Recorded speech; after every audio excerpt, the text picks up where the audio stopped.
on behalf of the Ad hoc Water Committee, we want to welcome you to this meeting, and we're really looking forward to collaborating with you and gathering input from the community, because it's really important in terms of going forward and having a decision that people feel good about. And so many bright, creative people in this community that we really want to hear your ideas and your input and concerns. I just want to make a couple, hopefully everybody got a copy of the agenda. And I just want to make a couple notes on the agenda itself. There are two different places where it's marked discussion. And I just wanted to let you know that the engineer is going to be speaking for a period of time. There's going to be a discussion period, and that's going to be more focused on what he's addressing and kind of his role in the village. And then later on, there's going to be another discussion period where it's going to be more open and people can talk about whatever they want to talk about as a community. So just to let you know that. And also, we are videotaping this meeting to make it more accessible to people who have to leave early, who can't make it, or maybe someone who wants to see what happened, who weren't clear about something. And we want to encourage you and welcome you to provide input after the meeting. And if you have further, send it to our emails on the bottom of your forms and on the sign-in sheets. We had you sign in because we like to keep the loop going in terms of communication. Let me see, I think that's about it. First, I just want to, my name is Denise McDonald, and I'm a member of the Ad hoc Committee. And this is also, of course, Gary Putnam, who's on the board. And then also Matthew Coldrick, who's a member of the Ad hoc Water Committee. And lastly, I'm going to introduce Mike Harrington, which a fair number of you probably already know. He's the engineer who will be speaking tonight. And I also want to express appreciation to him because he's volunteering his time tonight to come and speak with us. The village is not paying for that, and we really appreciate it. So I'm going to turn it over to Mike. All right. First thing I'll point to are the three drawing boards. Basically what we've shown tonight are just the existing conditions. None of our proposed improvements are on there because we realize this is a brainstorming session about possibly redirecting the focus of the project. Feel free to step up and look at the maps if you need to help you come up with questions and whatnot. But what the map shows is the village boundary. In the orange line, the village service area for water is the blue squiggly within the village. The red dot is the water storage tank. The little black square next to the red dot is where your water comes from currently, from Clifton Park Water Authority. So there's that 8-inch line that crosses the Northway. And then I guess I should walk over here and point to things. Who's the line that goes around the street? Right there. Sorry. Something north. Other items of relevance are there's a purple line all around. That's essentially the Clifton Park Water Service area currently. Relevant to the potential options that we have besides the plan is the 30-inch Saratoga County water main that comes through here and then heads over to the Tech Park. And also of interest is the yellow line, which is the Saratoga Water Services boundary to the north. They're a private water company that serves the essentially Malta east of the Northway and part of the town of Stillwater. I guess with that said, that explains that now. But again, feel free to take a look at that. One of the, basically my first task here is just to identify and give a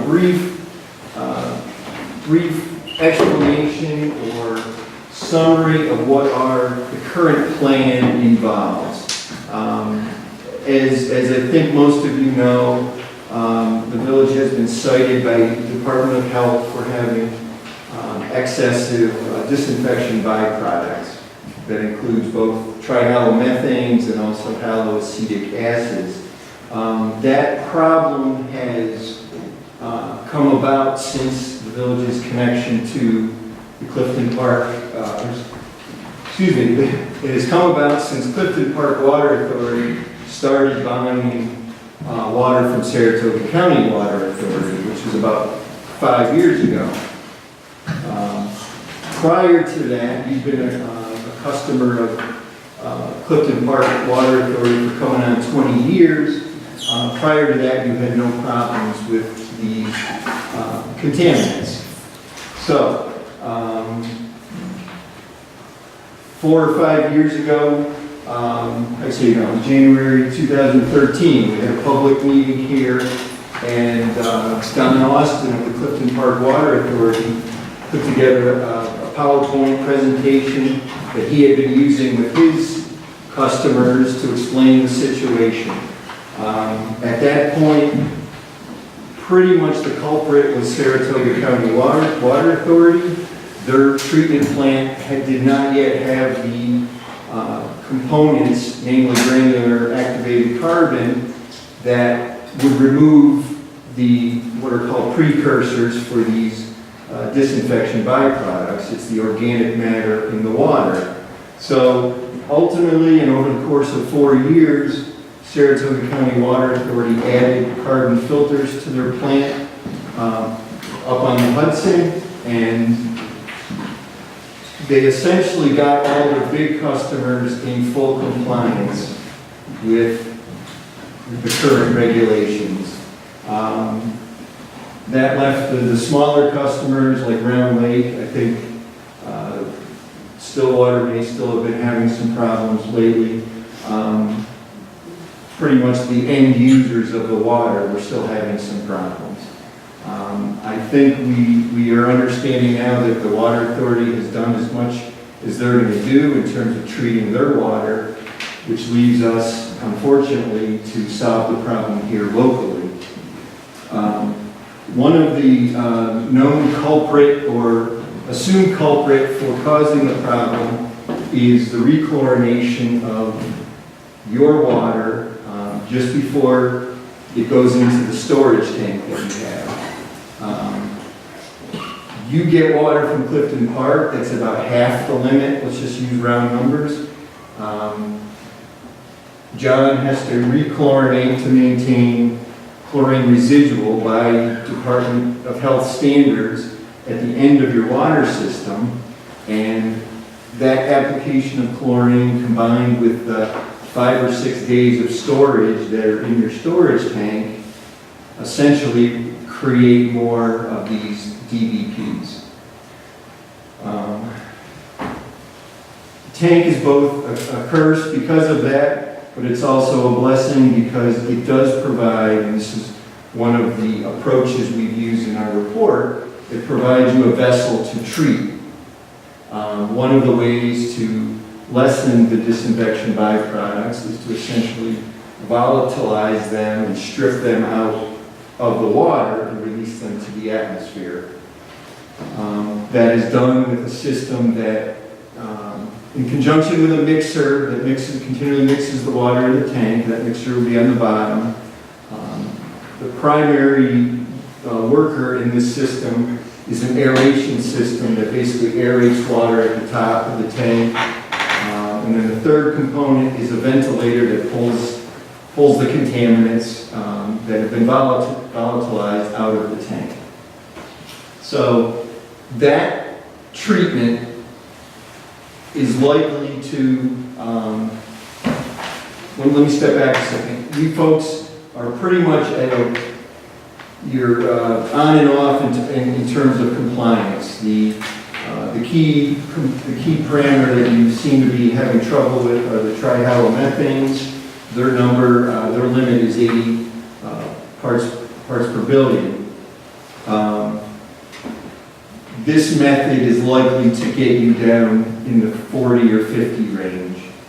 It's not going to eliminate all of them. It'll do a decent job in keeping you into compliance and not have your operator, John, as I've used the term before, looking out the back window waiting for the regulators to catch up to them. So it would give you headroom. but it won't get that number down to zero. At the end of the treatment, you'd be drinking water that's very similar to what Clifton Park is providing you. It gets you back to that point where pretty much all the folks at Clifton Park are drinking water at that level.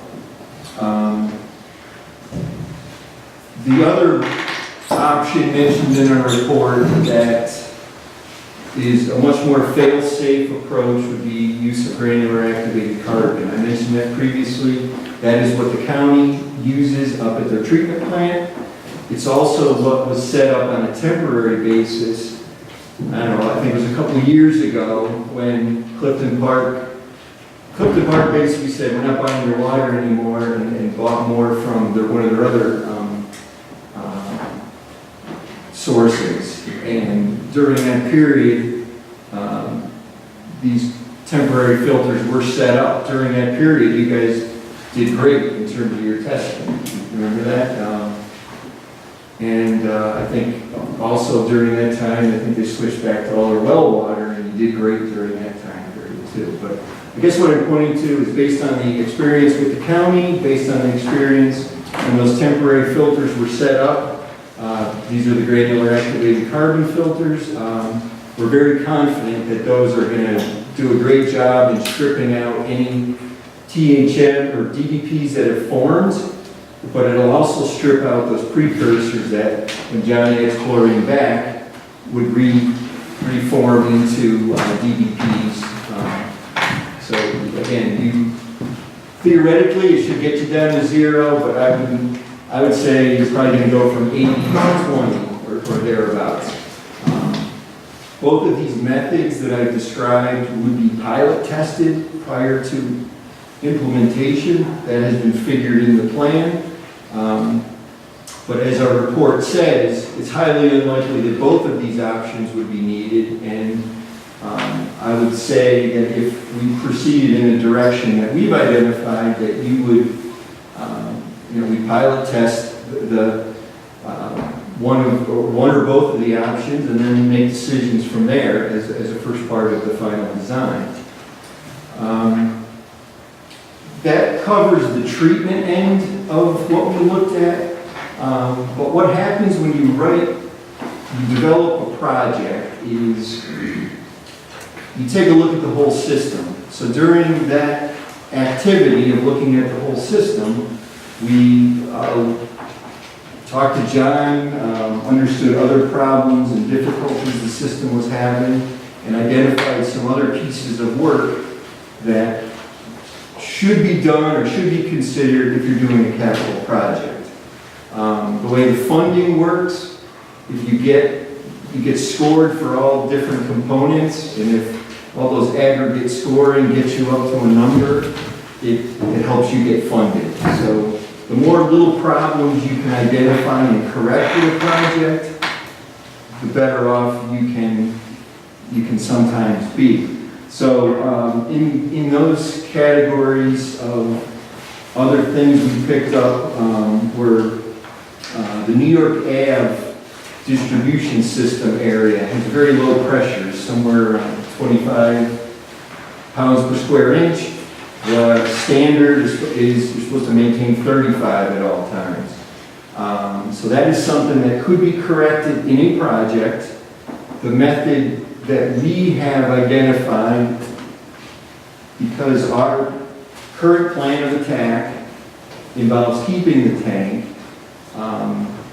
is to install a booster pumping station in that area. It would be a small booster pumping station with pump pressure 30 pounds or so, and provide residents in that area with acceptable pressures. One thing I'll point out is those low pressures are dictated by the height of that storage tank. That storage tank is what, 70? 50 or 60 foot. 60 feet high. It's at a certain elevation, and based on the ground elevation on New York Ave, it only gives you the 25 pounds per square inch that is experienced there. Yeah, and that's, physics won't allow us to get any more without a pumping system.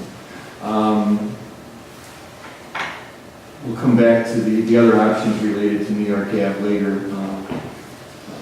But that is a problem that we are suggesting that we consider fixing if the village does a project and gets funded for a project.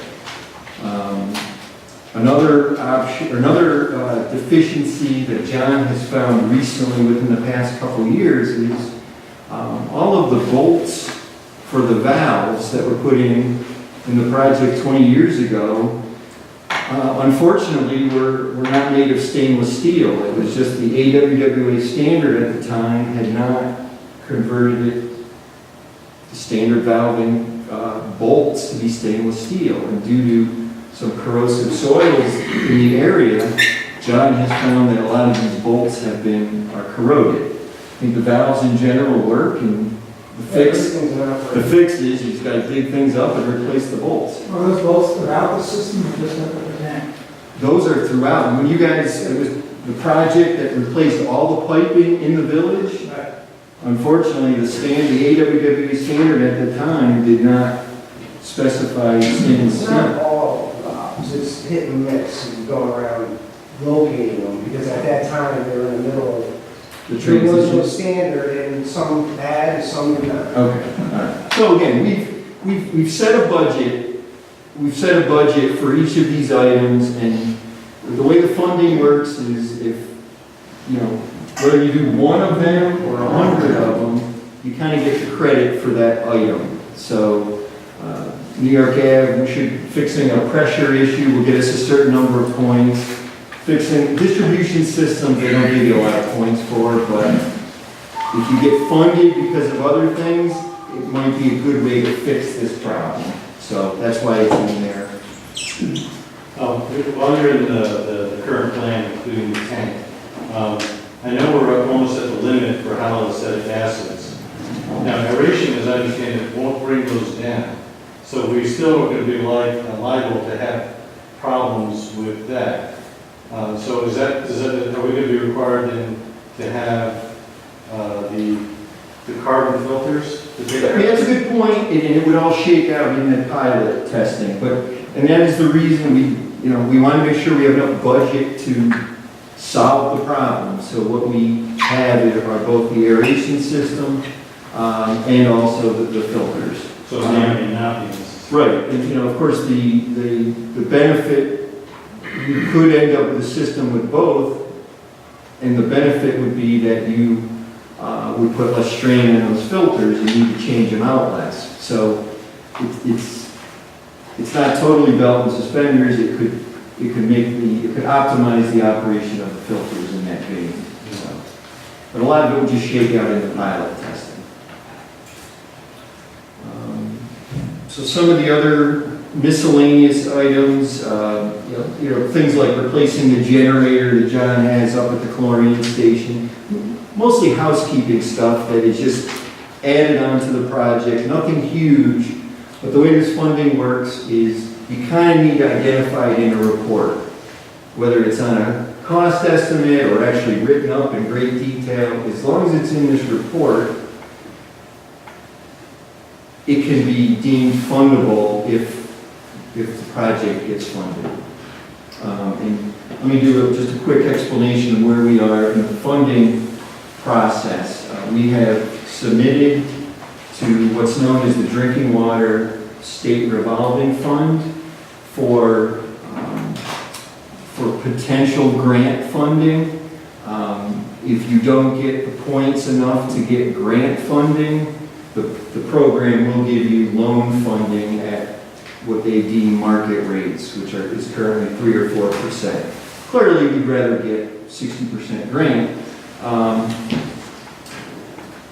And again, as much as everyone's concerned about the DBP issue, unfortunately, it does not get you high enough points right out of the gate to get you funded, because it's a chronic versus an acute health risk.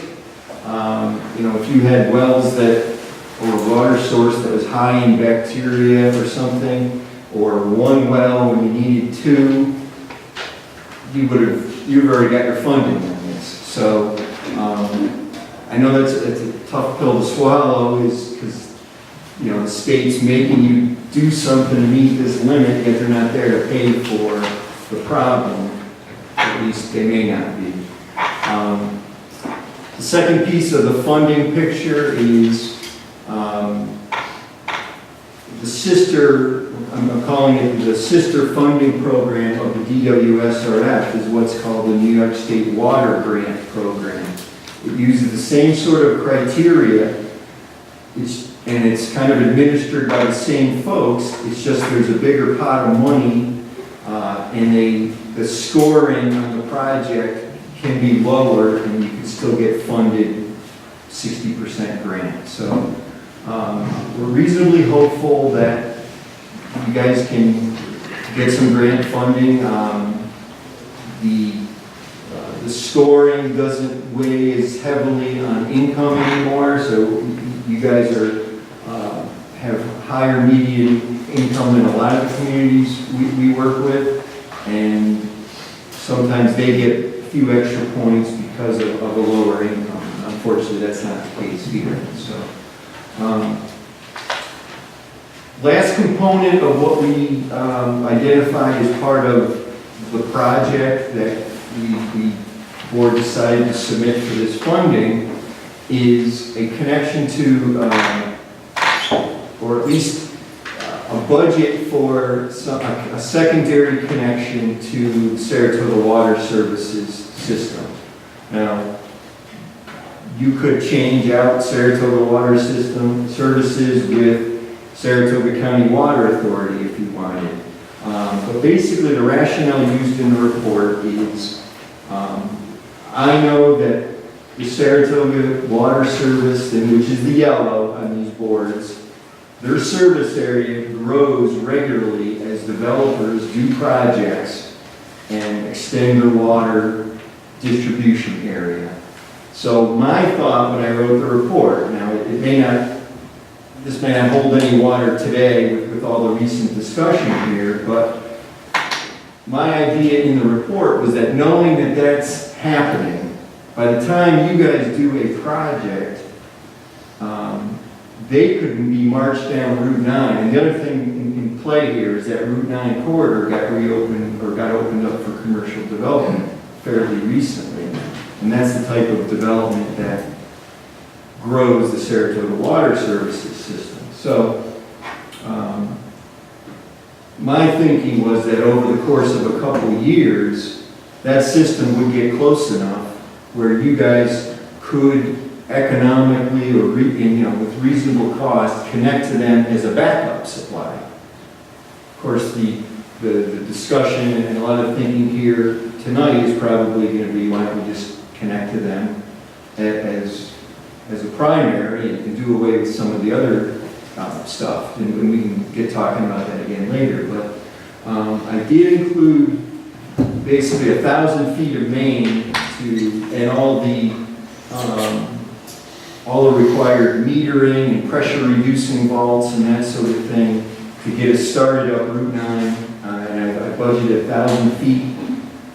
Again, the way this funding works, that gives you a line item. If that you decide to forego maybe some of these bolt replacements, you could go farther up Route 9 with the budget that we've identified here. Or another possibility is everyone in the room convinces the village board that is what they want to do.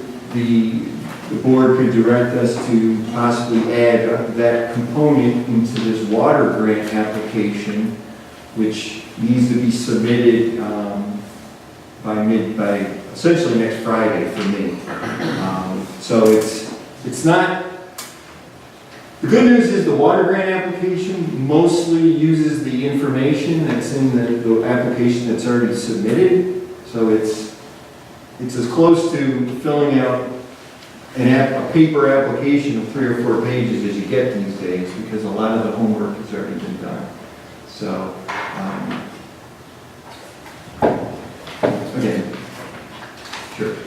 Just looking at the maps you have up here, how far is 1,000 feet? See the yellow line?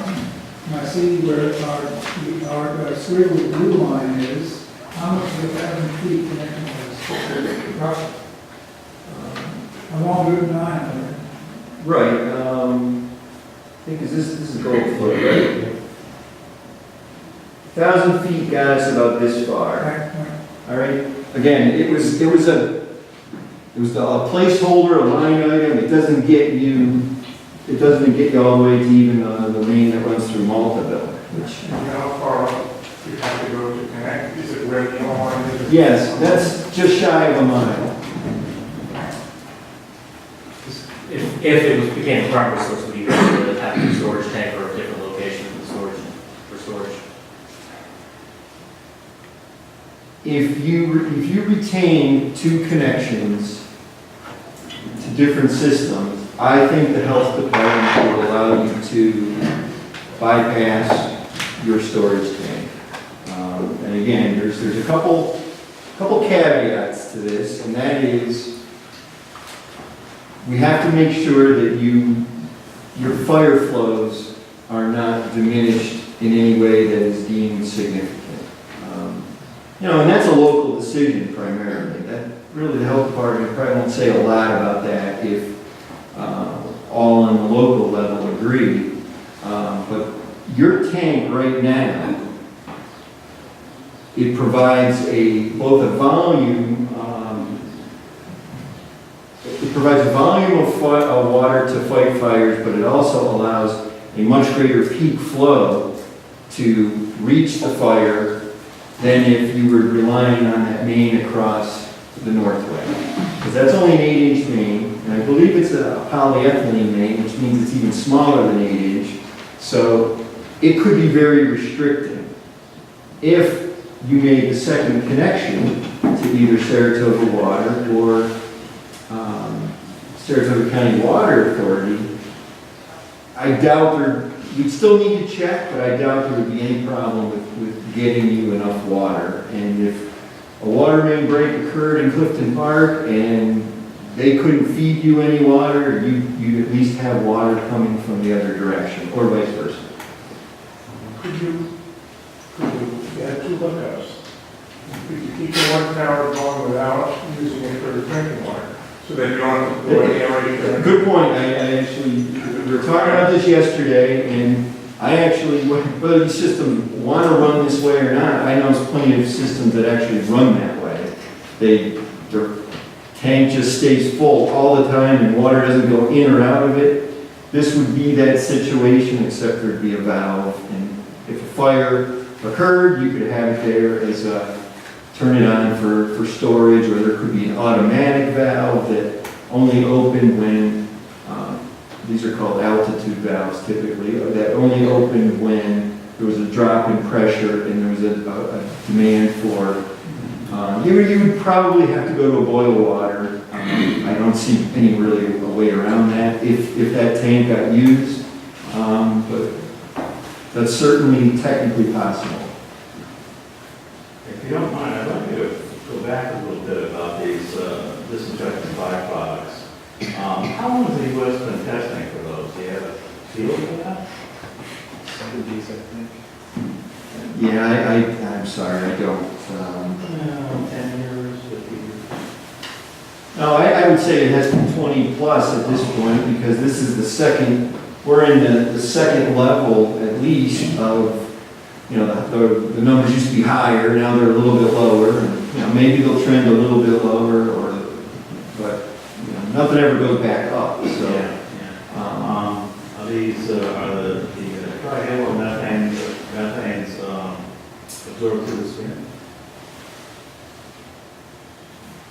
Has anyone done research yet? I mean, I think it's, when you drink it and No, you inhale it as It's well. drinking, it's inhaling the chloroform, which is aerosolized in the shower, but it's also thermally absorbed through the skin and vents. Or in doing washing, or even in swimming pools. This part of the presentation is mostly for engineering stuff that an engineer can answer. We can talk about that stuff after the engineering presentation, okay? Sorry, I wish, Maybe I should know, but All right. Who do you work for? Lamont Engineers. So you're an independent contractor? You're not working for the water authority or any government agency? No, I've worked for the village since 2011 on various projects. Okay, now, one other thing here. Did all our problems start when we switched over to the Saratoga connection? Absolutely. Well, when you call it the Saratoga, it's, and I kind of fumbled through this when I went through it, but what it was in 2011 or 12, Clifton Park Water Authority started buying from Saratoga County Water Authority. Your problem started immediately after that. There was no question. We've been assured for the past 5 years, check the worst one. Anybody we ever talked to said, oh, no problem, you work for, how can you be getting letters from the state saying it's not right? Oh, well, don't pay attention. These are responses I get. And I don't know where you're looking for the funding, but I think we should be going after, I pay $600 a year for bad water. So I've been doing this for 5 years, 6 years. If every house did that, we'd have plenty of funding if we went to the authority, I don't mind that. Well, that's 4 or 5 years ago, that's where all the discussion was, which was, But you guys, the water authority needs to come up with a solution, and they did what they needed to do for their big customers. And they saw that you have the tank here and said, that's causing their problems, and they stopped when they got Clifton Park in compliance. That's my opinion of it. That is a picture. Just another look at out. The Saratoga, I get a little confused, you said the Clifton Park and the Saratoga, we had trouble. Is that within the yellow area? Absolutely. That yellow is Saratoga Water Services, Inc. In Malta, private water company, started in the 80s to serve the Luther Forest, and then it's grown. And they have good numbers. They are a groundwater source, so they're in the 5 range compared to 80. And full disclosure, I don't want this to come out in some back room somewhere. I've worked for Saratoga Water Services since 2003. So I don't know, does that put me in that category that you were worried about? Understand, actually. I know if it was good, I was paying for it. No, I didn't think it was good, but I paid the money. But I put water in the sink, the shade in the morning, and I can't see the bottom of the sink. It's all gray. Now it comes up with the bolts that are faulty. Does that go to household spigots and as well being rotted away by whatever? No, because that corrosion is external. That's like a soil-based corrosion. Yeah, but What are you doing lead and copper? You've done fine. Yeah, so lead and copper testing, which is the prime indicator of corrosive water, if you're doing okay with that, you're probably okay. So the options you laid out, today we get the water through Clifton Park, it has to go into the holding tank, which is where the increase occurs, because what they're feeding us is in the pores. The other options you mentioned about 40, sorry. I never worked with them. The other options of connecting with Saratoga or the other one bypasses the tank. It comes directly in. We wouldn't have to use the tank any longer unless we decided to keep it for emergency purposes, correct? Correct. And the reason, I know I've said this to a few people, but I think it's before everyone was here. 4 or 5 years ago, when the county water authority was seen as the devil, the source of all this, I mean, we would have been laughed out of the room if we said, go just connect to them directly, because I think at that time we were hearing that Global Foundries was having problems, and they had to do a bunch of stuff, and everyone kept saying, well, the more people that use water, the problem's going to go away. It just didn't seem to be happening quick enough. So that option, which may be more of an option today, wasn't around 3 or 4 years ago in terms of just zipping up to Maltaville and connecting to them. Excuse me for asking another question yet again. Is there yet another option, which is to use the water which is under our soil right here. Wells, there's a lot of standing I would water. forget something like this, yes. That was the first on the list here. Yes, the hard to water. Okay, groundwater. Groundwater is the source of water for Saratoga Water Services. One of their well fields is off of Knapp Road. I should know exactly where it is, but I think it's right there.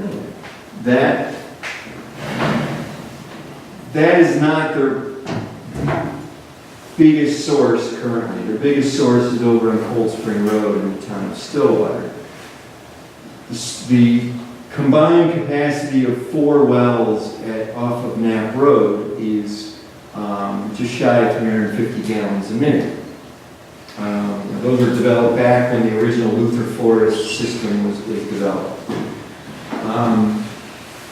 But again, they're not the most prolific of their system. The much bigger wells just south of Saratoga Lake is the primary water for the Saratoga water system. But with that said, knowing that there's wells there and talking to a local hydrogeologist from Clifton Park, Eric Hansen, name of his firm is Hansen Van Vliet. He did the work for Saratoga Water Services, and he's done a lot of work in the area. He's very knowledgeable about groundwater. That is something that if folks want to pursue that seriously, what's the normal first step in a groundwater evaluation is what's called a phase 1 study. It's essentially a desktop study where hydrogeologists will look at all the data that is available, including well logs, maps of the underground geology and whatnot, and through that they can kind of identify some recommended drilling sites. That first phase is very cost appealing. It's only about $5,000, but it really won't get you anything. It'll get you targets to drill. The only way that you can possibly get anything out of an exploration program is to do some test drilling. That next phase will probably cost you around $50,000. And all it will do is give you the possibility that you can get enough water out of the ground. You'll be able to sample the water to make sure it's of reasonable quality, that you don't have to treat it for iron or sulfur or anything you don't want to be drinking. So if you're doing the math, you're up to 50,000, and all you know is you might have a possibility, and you might have some target, a target well site. Beyond that is what's called phase 3. Phase 2 is the test drilling, or a small diameter test drilling. Phase 3 is the test production well phase. That is where you actually put a well that turns out to be your production well ultimately. You drill it, you develop it, you test pump it. The regulation is for at least 72 hours, so you know what the well can deliver. You make sure it does not impact other local wells, and then presumably you pick a spot that wouldn't be impacting other wells, plus most people have municipal water, so that may not be that big of an issue. But it's part of what DEC and DOH want in terms of a well development program. I just finished working on a project now where they have spent $200,000 total in getting to a point where they've got their test production wells.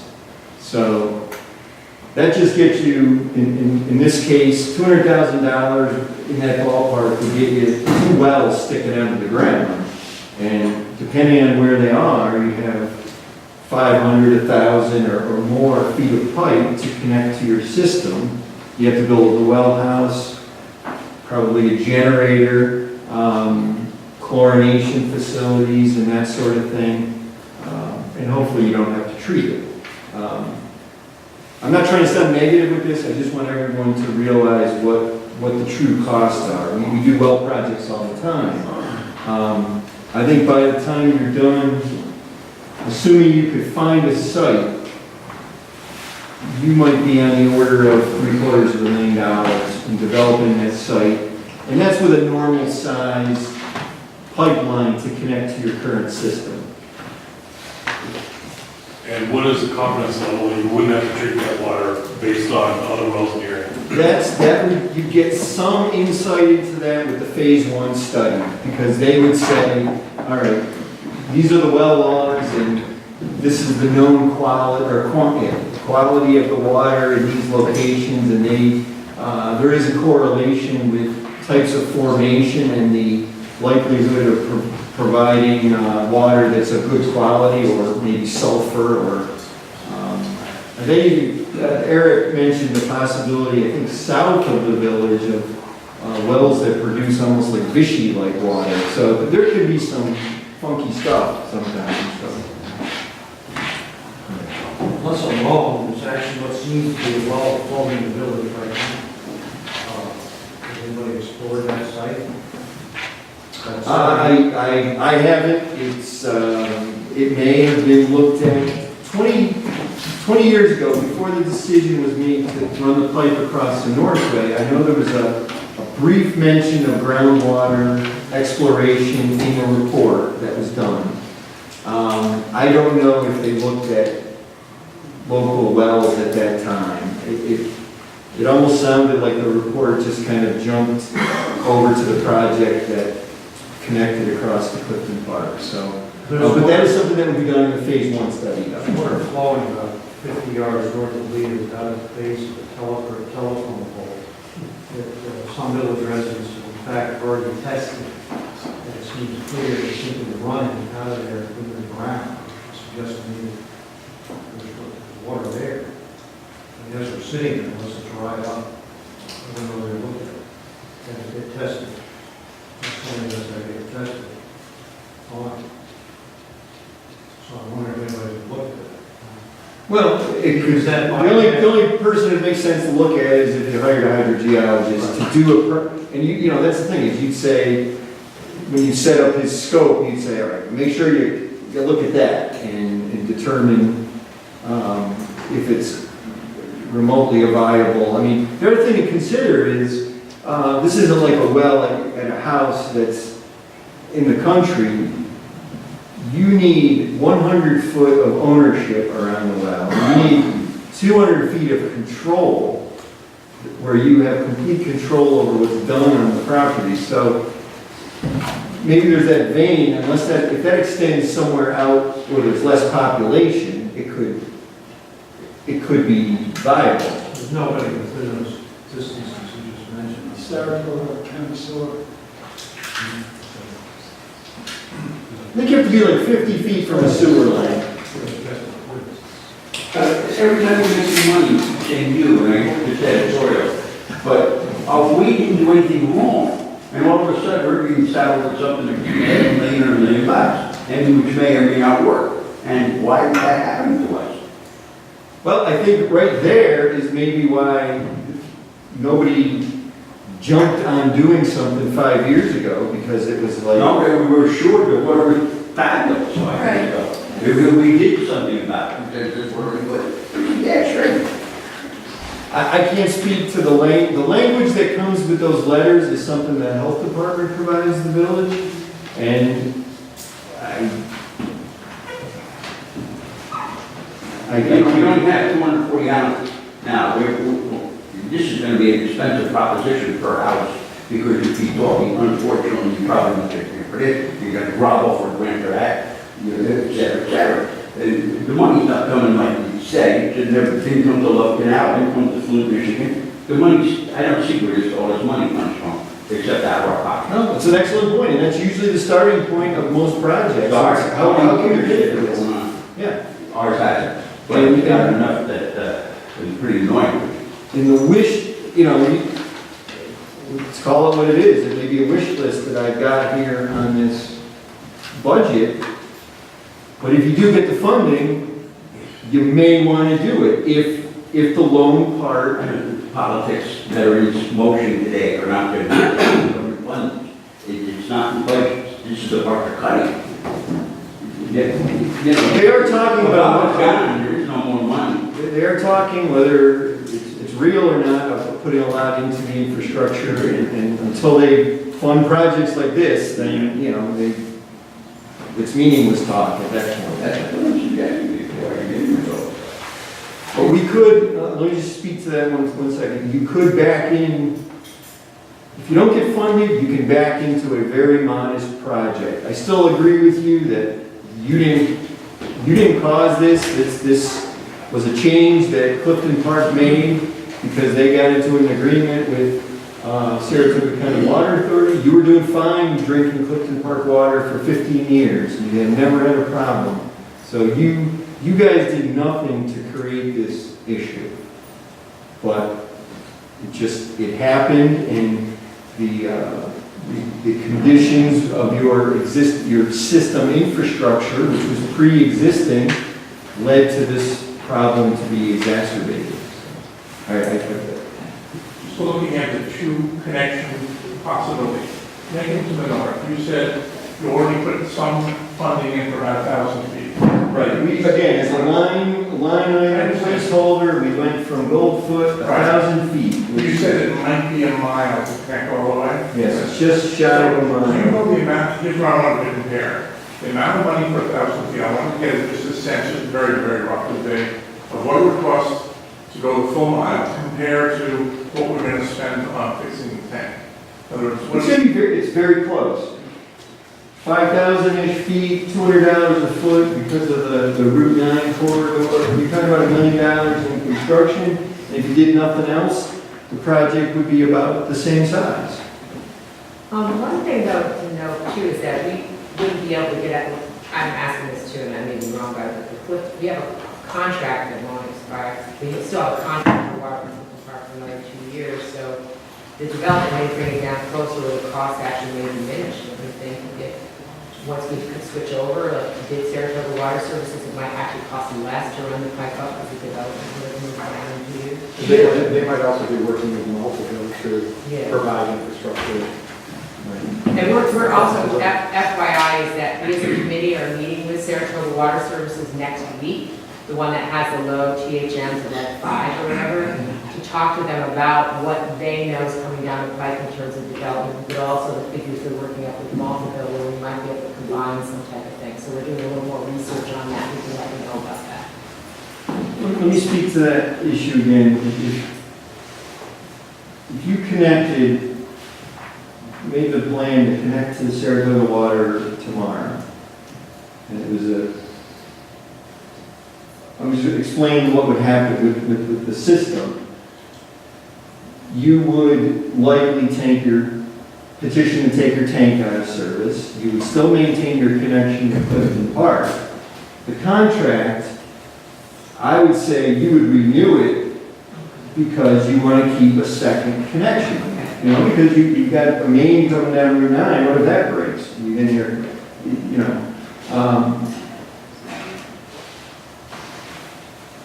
and the other piece is, I would say that you keep both service connections active, because as John knows, if you leave stuff just sitting there and doing nothing, none of the valves are going to work. And so at a minimum, that Clifton Park could continue to serve the Victorian Landings development up there. And in fact, Clifton Park is essentially,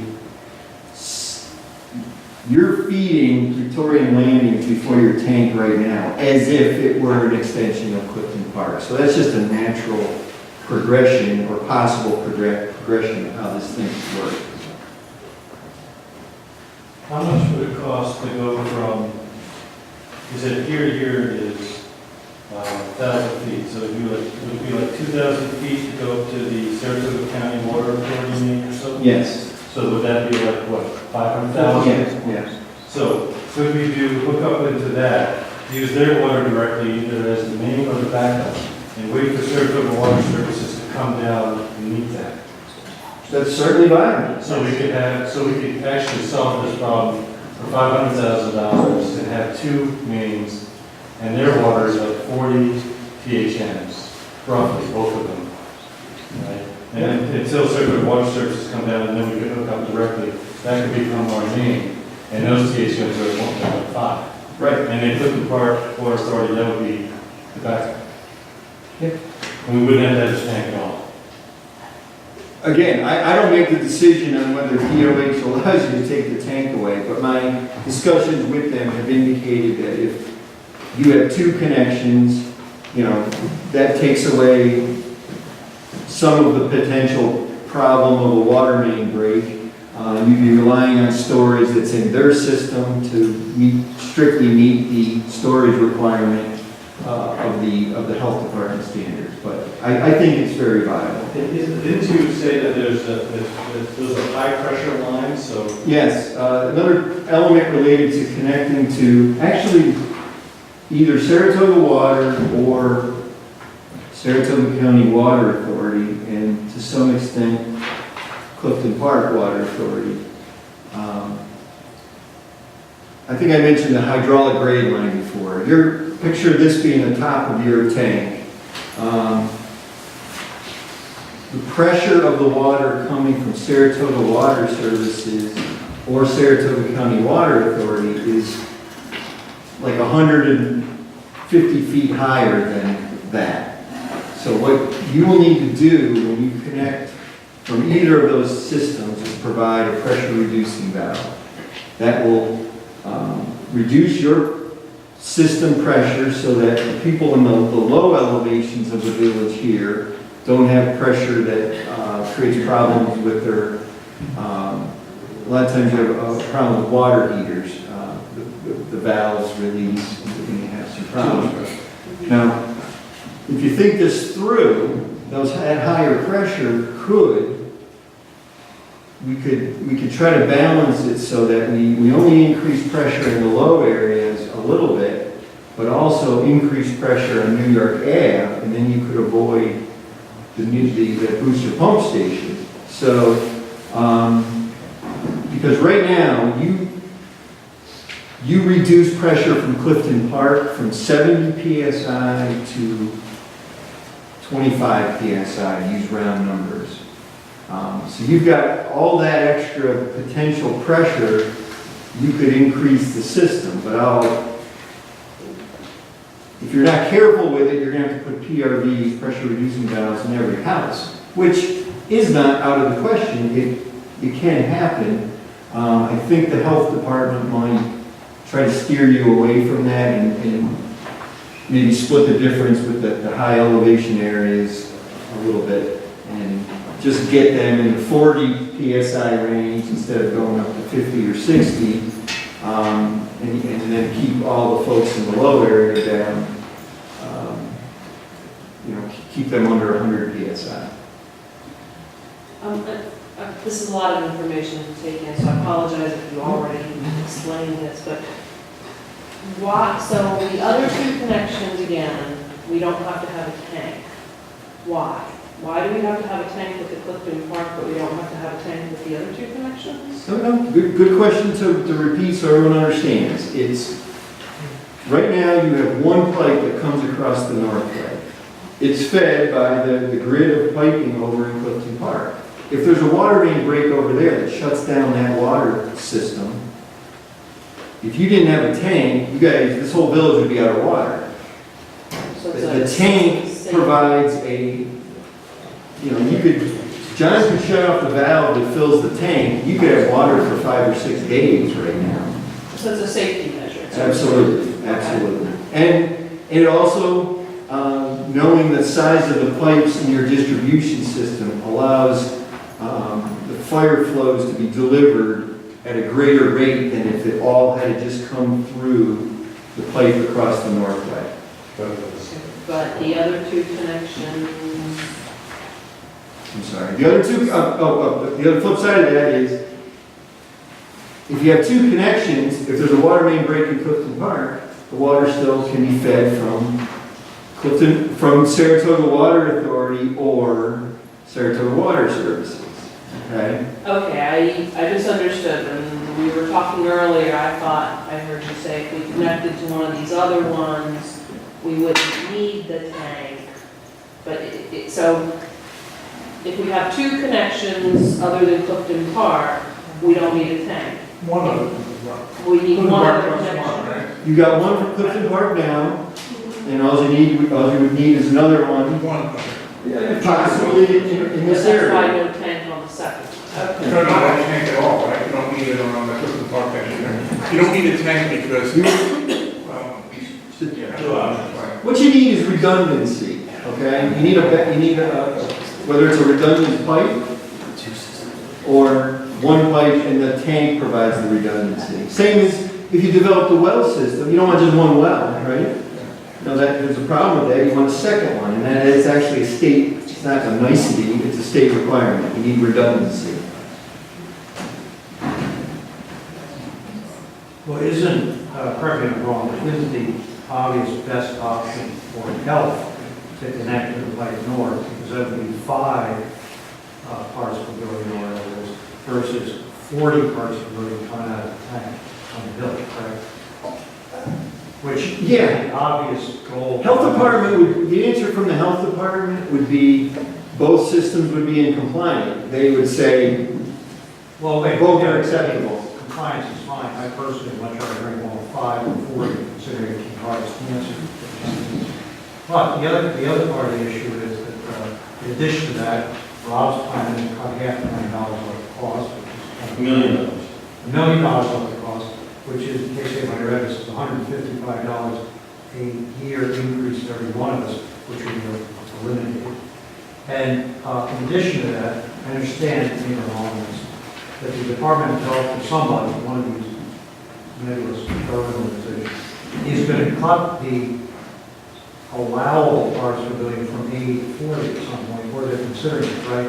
Which would almost immediately render the tank on the top of the hill pretty much out of date the minute you can reactivate or make that the primary source, right? I heard of that idea, and I did check with DOH, and they said that the stage 2 DBP regulations, which you're in now, are on the list for reassessment, and it's at least a 6-year period, probably closer to 10 or 15. And what they suggested is that the limits might not go down, it may be more of other changes to the program. But essentially, nobody knows at this point.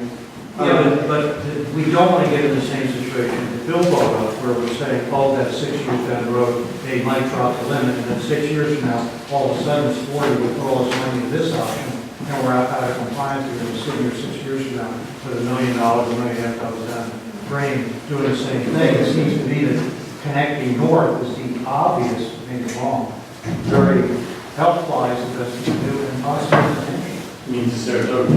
yeah, I mean, it's a very valid point. Regulations, I think I said earlier, the limits never go up.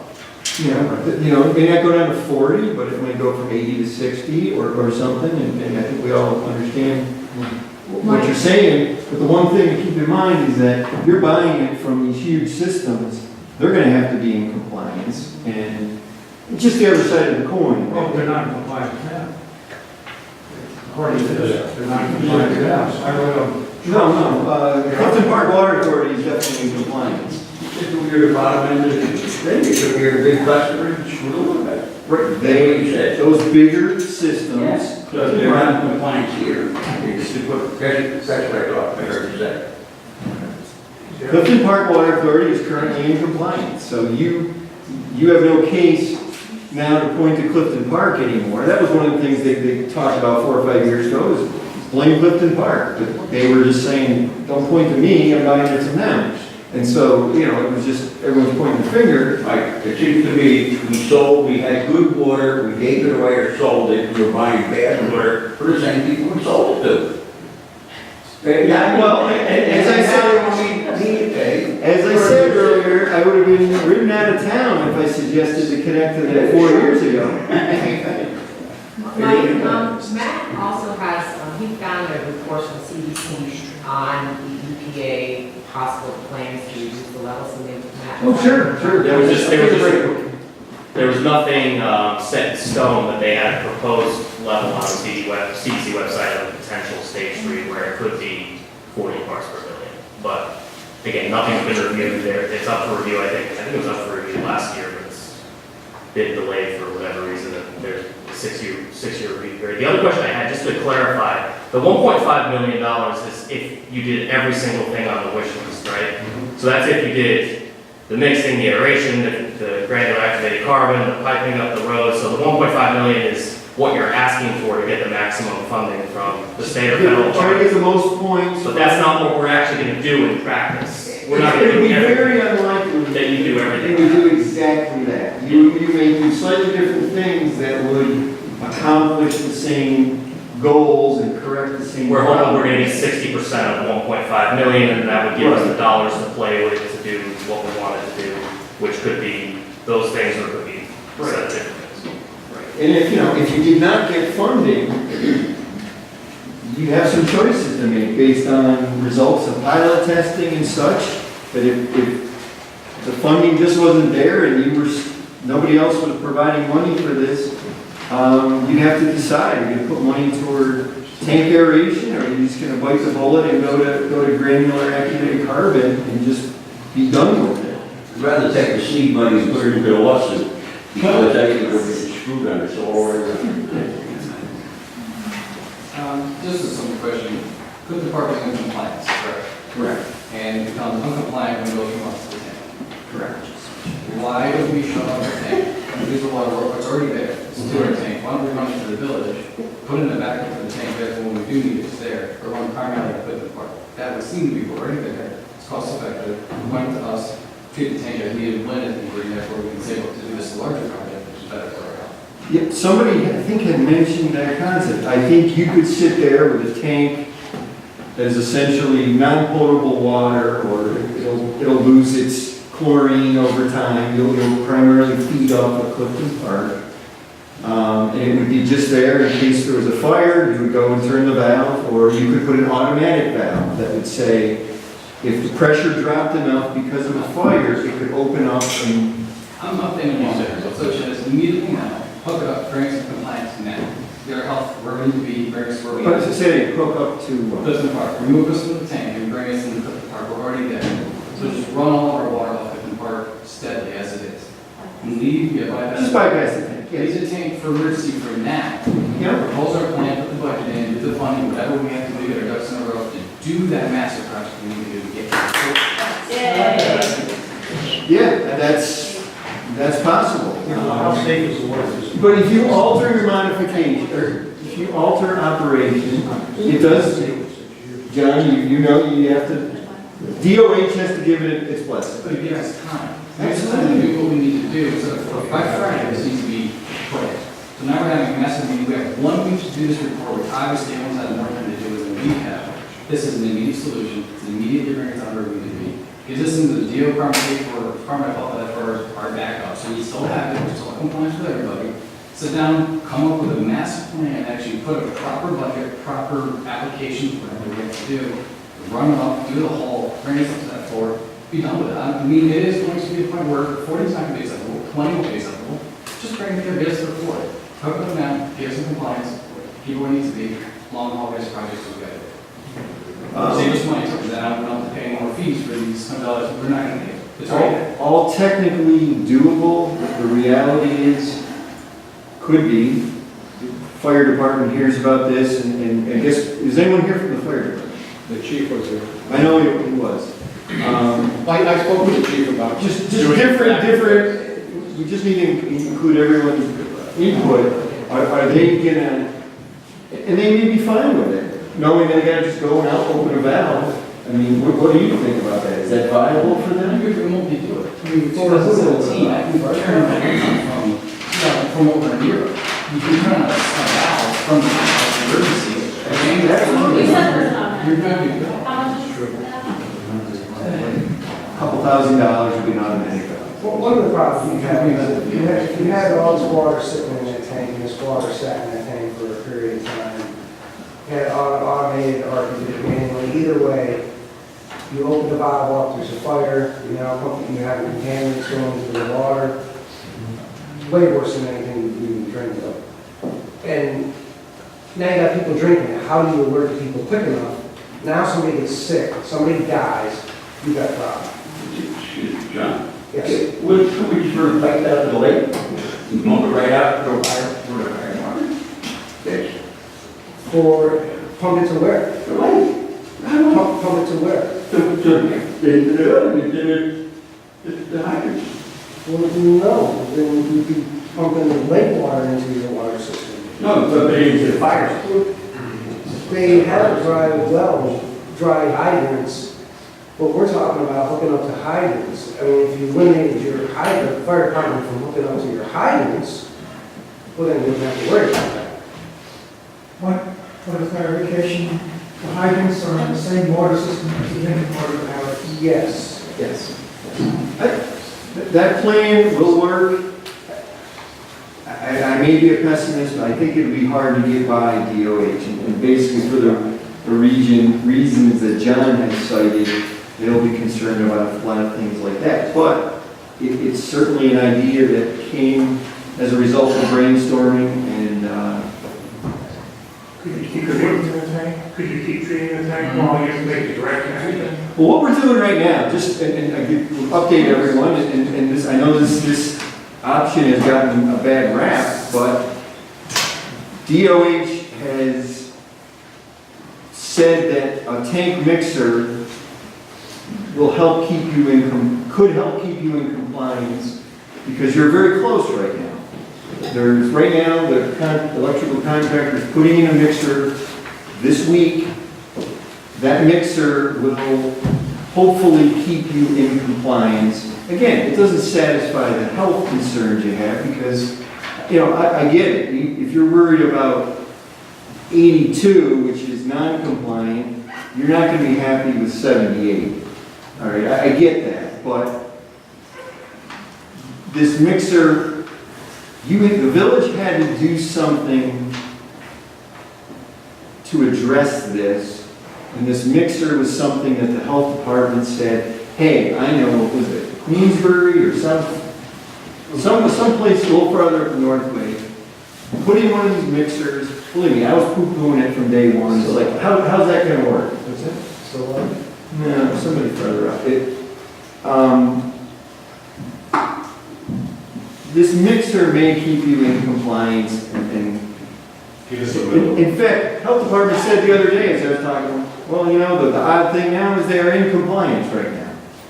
Again, you're at 79 versus 80. So, if you shutting the valve to the tank, feeding off of Clifton Park,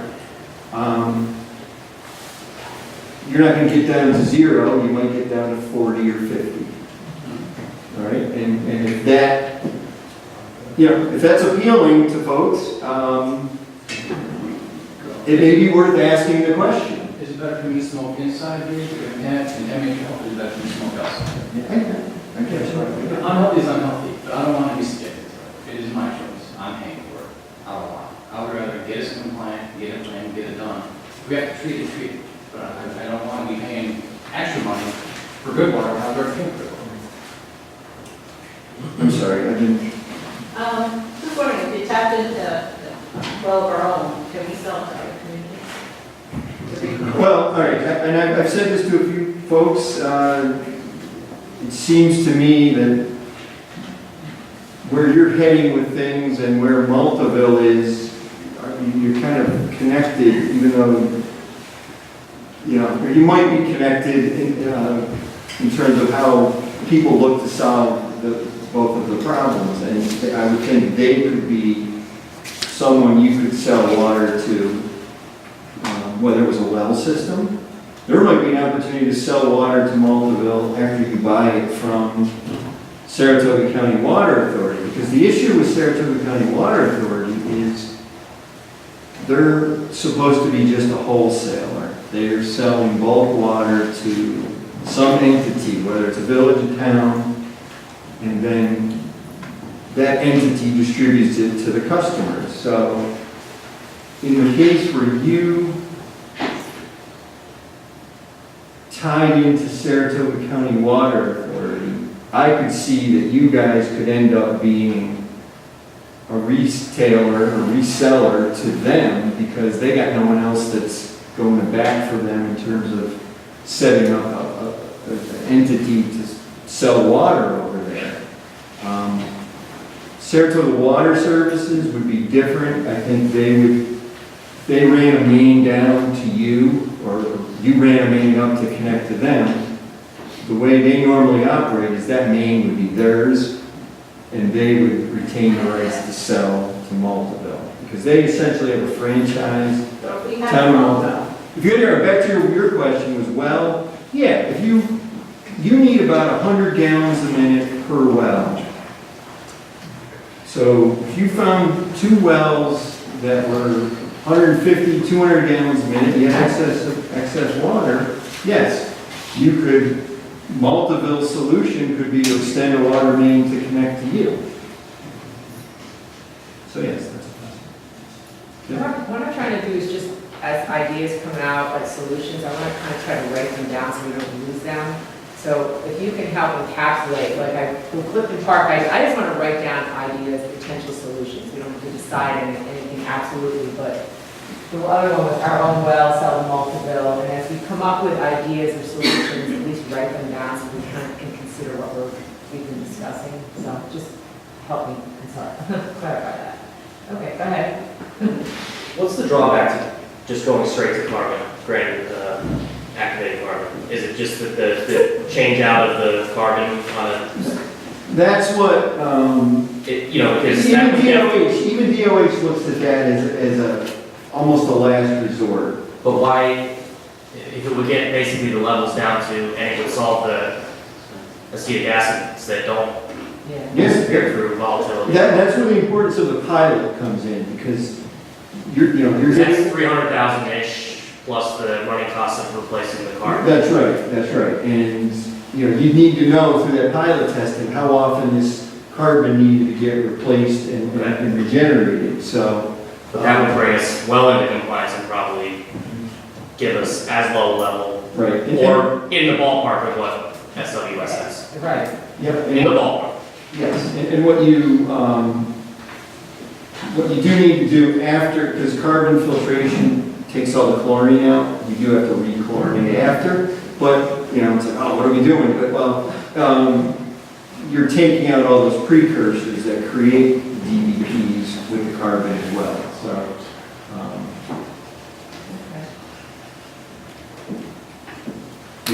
Kim, sorry. just going back to Multiville, do you know how many people live over there? How many houses? About 90 Small. 90 connections or people? 90 connections. Yeah, so I think I guesstimated they might use 25,000 gallons a day or something. We use like 30 or 40. We can 37. Yeah, so they may be around 20, so it's about half. That sounds stupid. What's Multiville for 90 houses? Other side around the lake. Other side. So how many houses? Oh. And up Route 9 is also considered that area. Yeah, apparently, I don't know, I haven't worked with them directly. I was only involved when Saratoga Water Services was going to buy water from Saratoga County Water Authority and distribute it there to help fix that problem. But I don't know anything about how much water they need or anything. This is a two-part question. The first one is, let's say everybody here takes one of these and very nice out. What happens next? Does it go to the board? I can try to answer, but maybe Gary's the better. Fall. Yeah, it all has to be approved by. I notice there are 2 members of the board here. Are the other non-attending members of the board up to speed to the degree that the 2 board members here are now? Do they know all this information? We do not know. So they share. Huh? And we're Yeah, and we're videotaping. We're this. videotaping. Yeah, so that doesn't mean anything. That's good now. Okay, so basically this group then sends a recommendation, or whatever their thoughts are for. The board, I would say, I've not been on board very long, maybe 2 meetings, I think, 2 months. And what I see now is there's, generally speaking, with differences, there's an interest in seeing things happen, and right away, we talked about to committee with the public. And Jerry volunteered to run it. But the board as a whole, kind of, I forget if we had to vote or not, but we said let's authorize having a committee that can, an adjunct thing that can make some Are they recommendations. gonna make that decision private, or are they gonna make it No. at the board meeting? The decision is nothing is done in private unless it's a personal Yeah, I'm just matter. asking, I don't know. Yeah, we did make the decision to have a committee in public. Yeah, because the public came forth and requested it, which was really Yeah. good. They were responsive and Gary. And coincidentally, I wasn't at that meeting. Yeah. You ended up. Yeah. But he told us, That's he email. was interested in doing. But where our intention is, at least at the ad hoc committee, is that we want this to be as open and transparent as possible and always have a flow of communication. So if we bring anything to them, we want to be apprised of it, we want to help facilitate making sure people are in the loop. Right. So this is, keeps evolving, it's not decided off in a corner. That's our intention. So, in terms of other solutions too, I mean, open to other ideas. This would be green lights. Very funny. Go ahead. Sorry, getting a little tired, but I have a little timing question. In our household, we're concerned about pH items in the shower. We're looking right now, buying filters and so forth. I hope you're going to come up with this. Are we all superannuated by a solution the village came up with?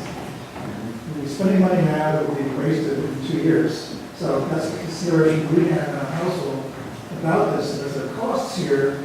That's the double the cost when any household decides to put their own filters in, and then later on they won't need them. So that's a thought to have people have in mind. Along those lines, I like your list, Denise. Is there a possibility of going through that list when we're done and saying how long it would take to get each one done? Just about Do it. One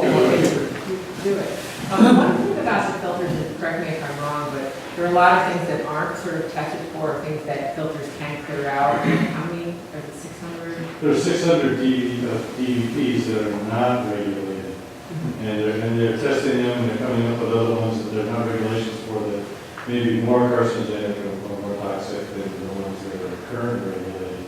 So we're going to filter our water no matter what, just because I think it's safe, but that's us. That's just Somebody us. mentioned, Bill mentioned Love Canal earlier. I grew up in that era, so I mean, I've always never trusted what comes out of a faucet. Yeah. And we can get into, we have filter information later and want to get a sense of how interested people are in finding out about information and stuff like that.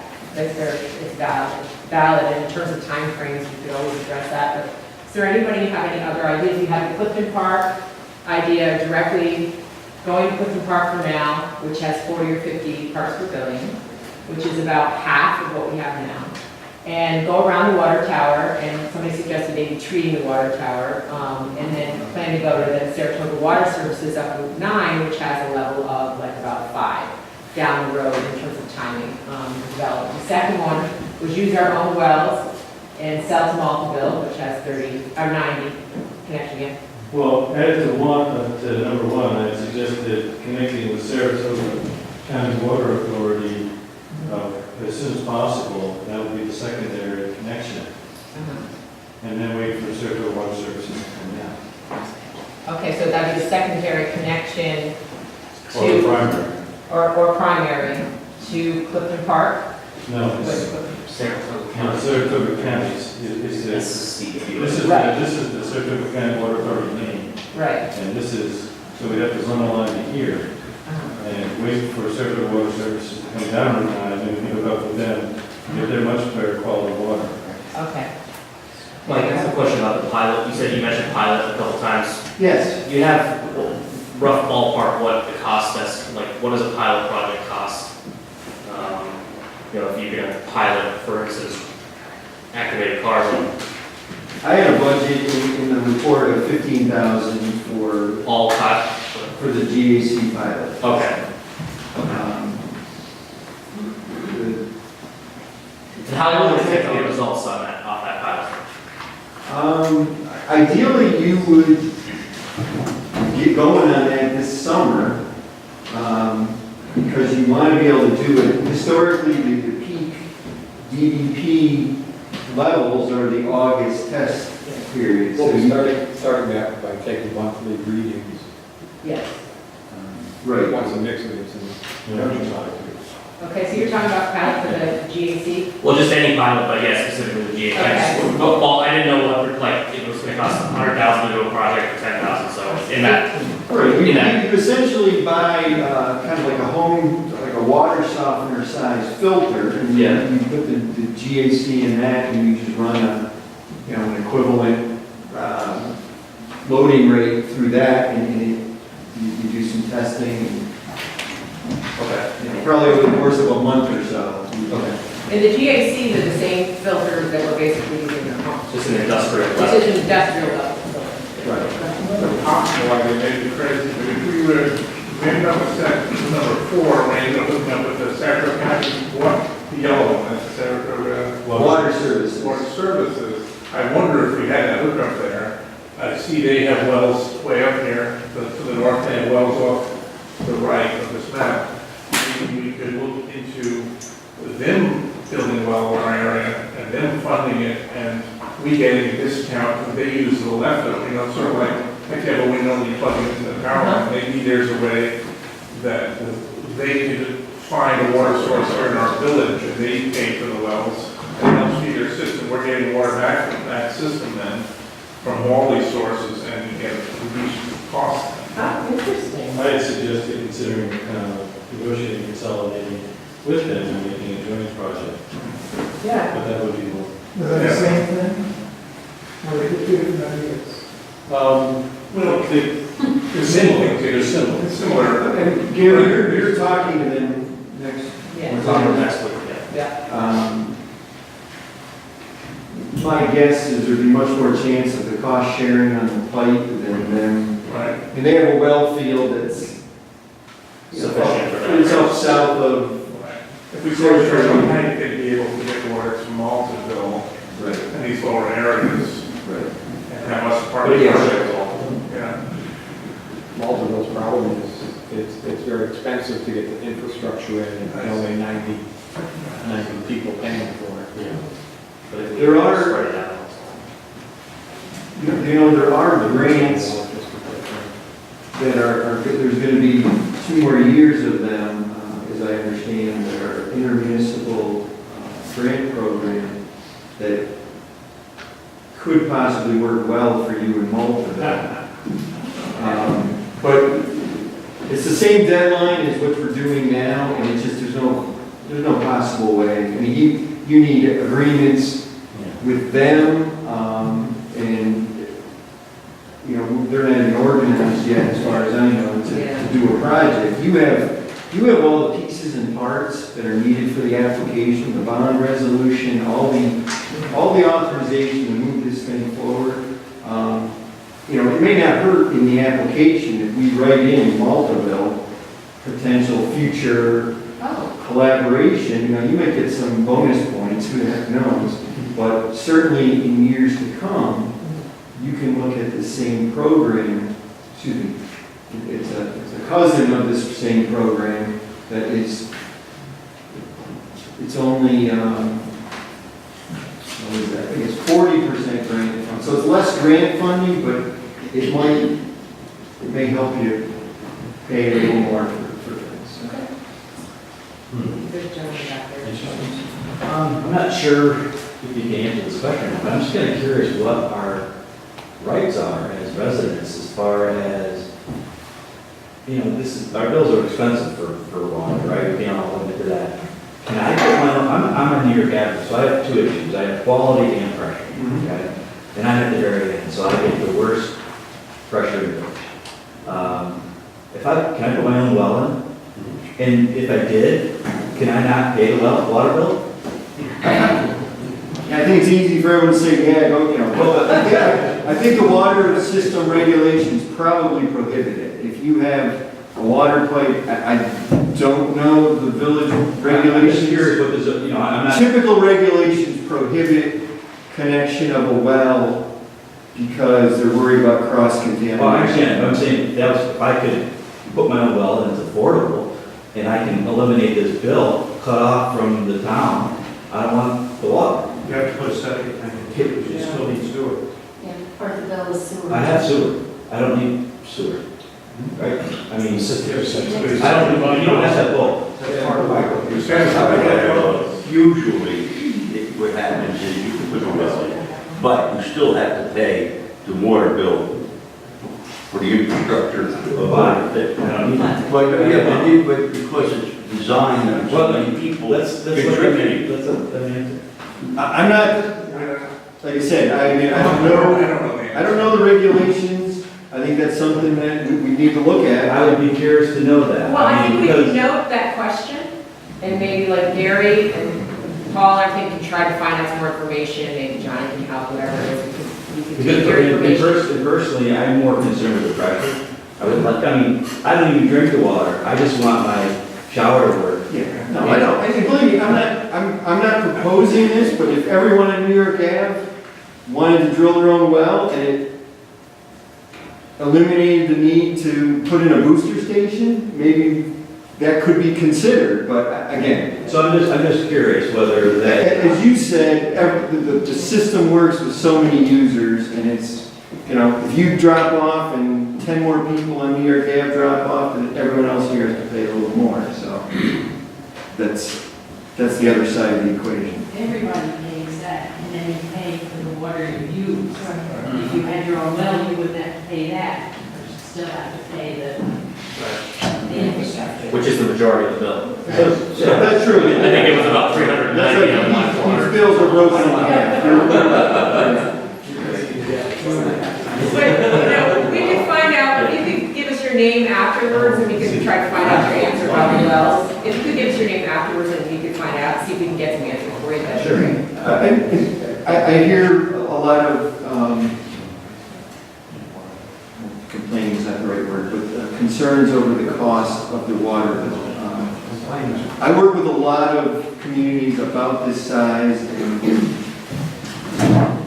you know, nobody likes it, but 600 is kind of an average. So you really can't compare yourself to Clifton Park, because there's just so many users over there. Small systems that have done upgrade projects recently, this is what they pay, because, you know, you guys are still paying off, I've got the amounts here, you're still paying off the project that was done 20 years ago. And, you know, there's quite a bit of debt service on that.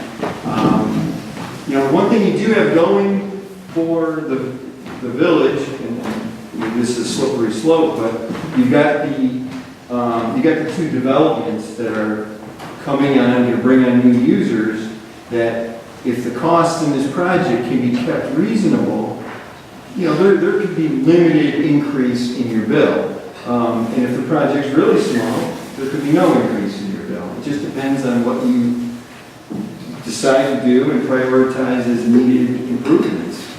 You know, you're concerned over the pressure. You know, I don't know what I would do with 25 PSI. yeah, when you get these bills and you don't even get really adequate water, it's really. You can use my shower if you need to. I mean, some water regulations, sometimes the health department prohibits booster pumps. Is there a regulation against booster pumps? I mean, have you considered putting in a booster pump? I've actually thought about that for my own house. I don't want to have my own pumping system, I don't want to have a well attached to that pump, and then I have everything.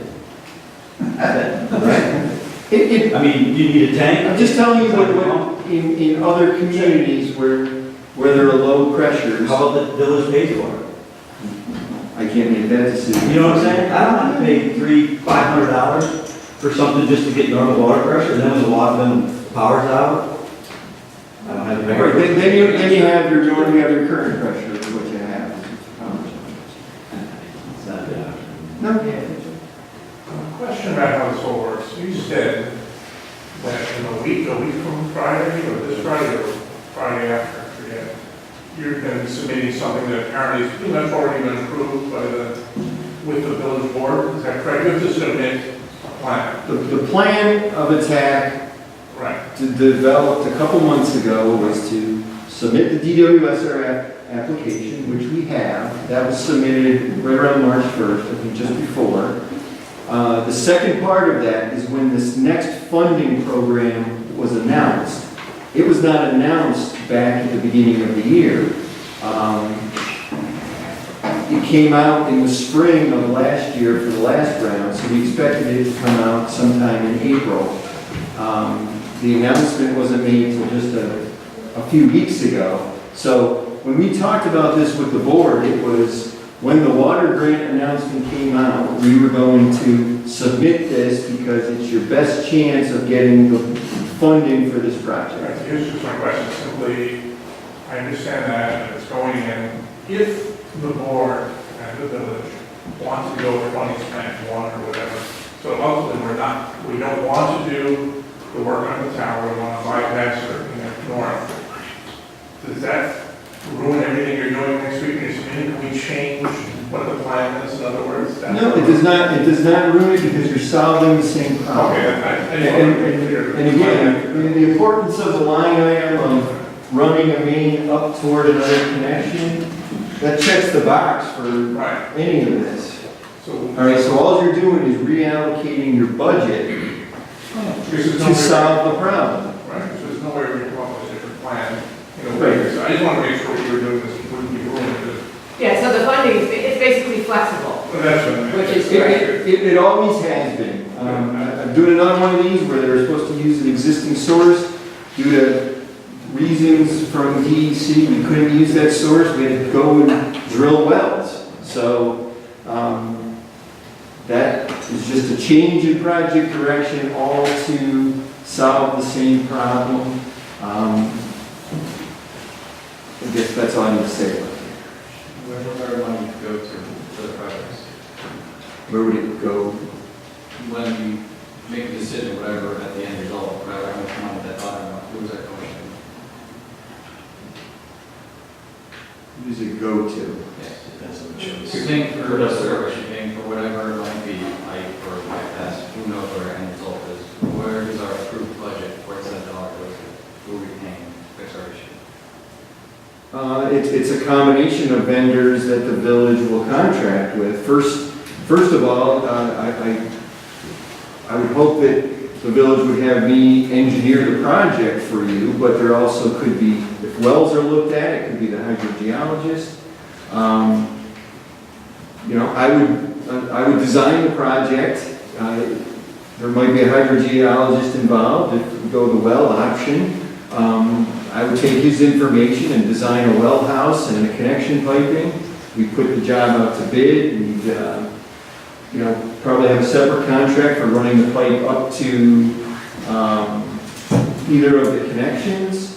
And those would be put out to bid, and those would go to, we'd have to bid it out, and we'd go to the lowest responsible bidder. Maybe I may not answer your question, but that's.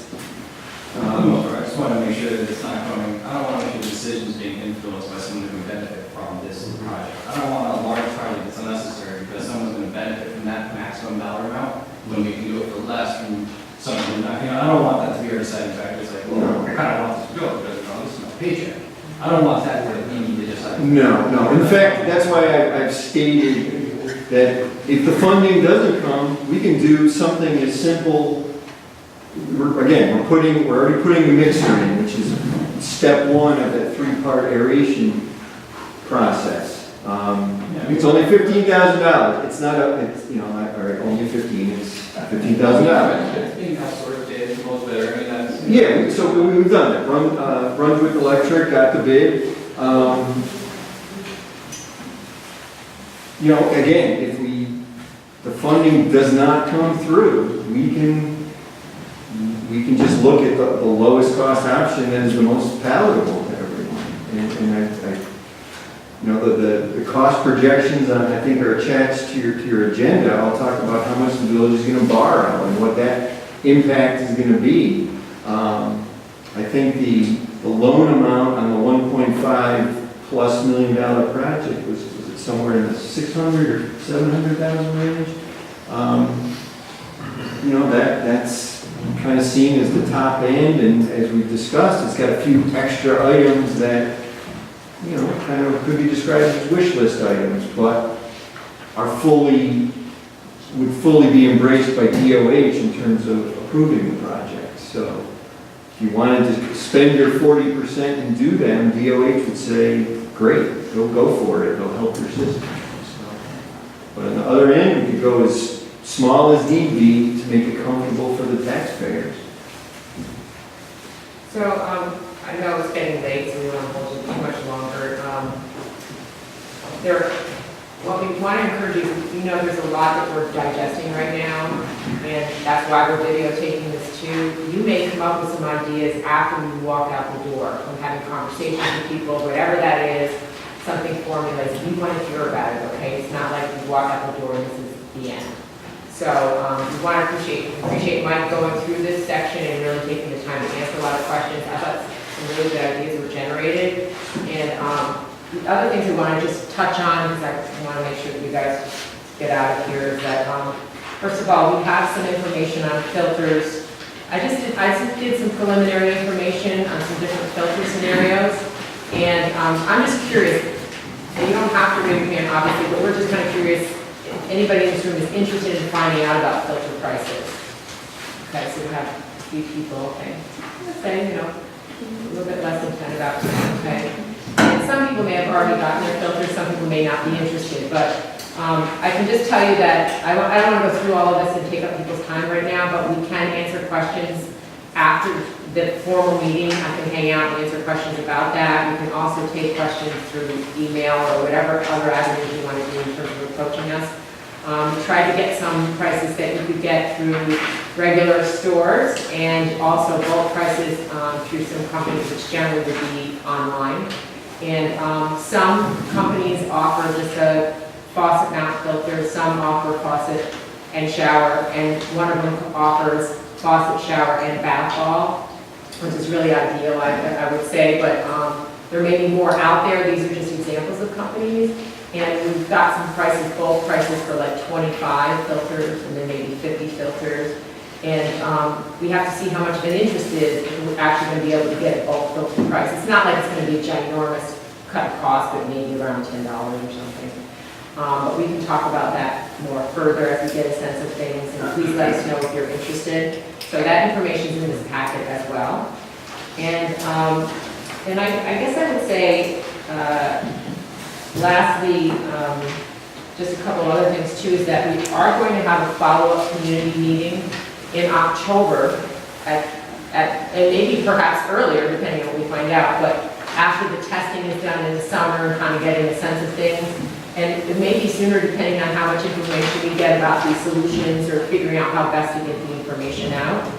And as I said on the bottom here, submit your questions, ideas, and comments either to the village office or send it to our email, which is here, and or whatever way you want to. And I would say lastly, there's another room for discussion, and I know that people may have to leave or may not want to hang out for that, but I just want to say one thing. If we do not have your email address, please make sure that we have it so that we can keep you updated on things.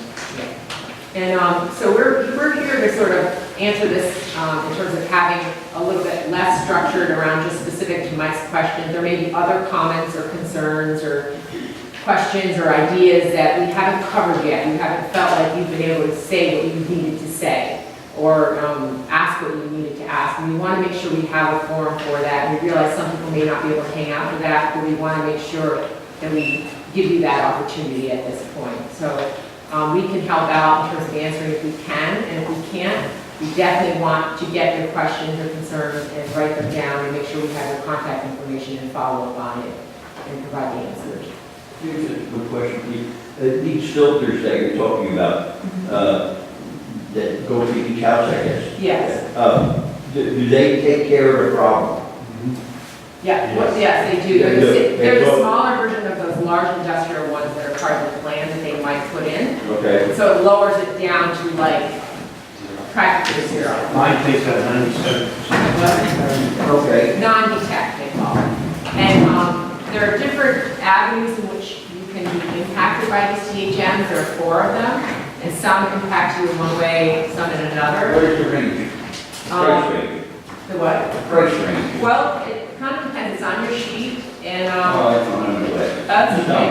I have everything from just a countertop filter for your sink, and believe me, this is stuff you can look up. You might get better prices, but you get the mount for the sink plus a 4-pack filter, $62.98. That's just for the sink. One filter where the water comes into the house, it takes care of all of the things. No, that's a whole house. I didn't want to. That's expensive. It was 1,000. $1,000 for a whole house filter. It's different than just I having. do sound like a great deal, but save the money up and give me $1,000 instead of spending $500,000 a million. Well, they have filters continually. It only lasts a couple of months, so. Well, no, it depends on the filter. It can range from 2 to 3 months up to about 6 months. Every 6 months. Don't build $50,000. Well, no, just the filter, not the whole system. The initial installation costs about $1,000, and then there's a recurring cost every few months, depending on what brand you have. Filter. That's for the whole house. You can get it independently just for shower, sink, No, and you're bath. gonna get it in all water, let's get it straight. Well, there's 343 hookups, so if you figure 1,000 times 343, that's Sure, we could. plus the recurring cost, you'd be over $1 million pretty quick. And one of the things I guess I'm gathering, Plus liability, yeah, there's a lot. we look at, We did run the numbers. yeah, and there's pros and cons to it, because then you have to make sure everybody, first of all, you have to get kind of a unanimous decision by the village. Get because that it would be- 100% resident. Yeah, you have, because the village has to approve, the residents have to approve funding for something like this. But then sometimes there are issues around bacteria, because you have to make sure that residents replace their filters when they're supposed to, or you get into problems with bacteria. Plus, the cost of the filters would actually, from what I saw, equal out with the increase in the water bill if you for borrowing money. So it really doesn't make much difference. And the village would have to go and service these things in everyone's homes. So there'd be costs for wages and things. You know, we looked into the lawyer, the village would be responsible. If the village's solution is to put filters in each house rather than cleaning up the water that's coming in, the village is going to be responsible for it, which means everybody's responsible. So it's not like, well, let the village pay for the problem and each person will get fixed. No, everyone will have to pay one way or the other. So it seems like it's not a good long-term solution. But this, I had a question for Mike. You said something, but I moved into Victoria Landings up there, and now we're talking about filters. Did you say that the water comes through there and then goes into the tank? So does that mean I need a filter or not? You're essentially drinking Clifton Park water at Your water's 40 or better. 50. 45. So you guys can come on up. Yeah, you sell your water to us. We'll put a hose on it.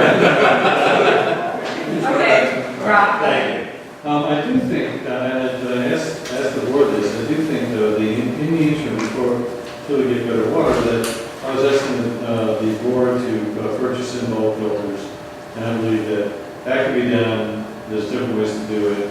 I don't believe that when the attorney says it's going to be a gift, that's not true. I'd like to see the board purchase filters, and whether we have people buy them from the village at bulk price or at a reduced price. Considering all of the difficulties that people have had to go through, that I think that would be a reasonable assistance to people. But that would only be an interim thing until we get better quality water. Hopefully that could be taken care of within a couple of years. I mean, I don't know totally, I mean, I heard some legal stuff, but some people have volunteered to actually install people's filters, so they were just looking to get like, where they could just purchase it from the village could purchase it for them, and then they would just take the filters and put them in themselves. So, I mean, logistically, I don't know, there's different opinions on that and legal opinions, but I can understand people, realistically, you're paying for water, and then you have to pay out of your own pocket, additionally for filters. And either way, I understand you're gonna have to pay for it, because if we vote to pay for it, then it's gonna come out of our pockets too. It's just a frustrating thing to have that additional cost, no matter which way you look at it. If we put in the granular activated carbon, we're effectively giving filters to the entire village. Right, exactly. That's effectively doing filters, so therefore, everybody doesn't have to, you could probably still filter your water if you really, really wanted to, but you're effectively giving everybody a filter by doing that. Yeah. Matt, would you say when that might happen? Well, we would have, the board. Back to your question about the Yeah. time frame. Yeah, Yeah. Except for the turning the valve off and just shutting the tank off, I mean, any project, you know, it's gonna take 18 months to 2 years. And that's after you've been funded, or at the point at which the village says go, regardless of funding. what's the funding timeline for grant money? The awards or decisions made on the last round of water grants, you might get a notice sometime in September. Does the additional money that, there was a press alert that went out that Cuomo added more money for water in New York State, is that part of that grant process? or- Yes. Okay. So how long would it take to do my proposal? Shutting the valve. To bypassing the tank and just hooking the rest of the village, we use the tank as a reservoir to treat it, how long would that take? Essentially. That's, the time that would take is the time it would take to get approval from DOH. So I'm assuming, so Yeah, one one call day. for 2 hours. So basically, we get that done by the end of the summer versus 2 years. Yeah, you know, there might be a way to try to work that in as a trial, and during that time, do your fire flow testing. You know, there could be a creative way to get what you want under the guise of something temporary. We effectively just effectively, and also economic benefits. Right. I think that sounds like a great interim solution. We should have a long-range plan, Right, which exactly. perhaps not putting up Exactly. And I personally think it's something we should look at soon. If- I don't think immediately for 2 years anything. Right, because I think it'll take a lot more than, even if we end up doing something that takes 18 months, we can still temporarily be using the water without them. So, but I don't know if we'll have to take that, maybe take forward. So the question is asked that I don't think there's an answer yet, is that, is there a way to continuously treat the water in the tank so that it doesn't build up with bacteria? Like, in other words, we circumvent it. That's the spray aeration, that is the treatment.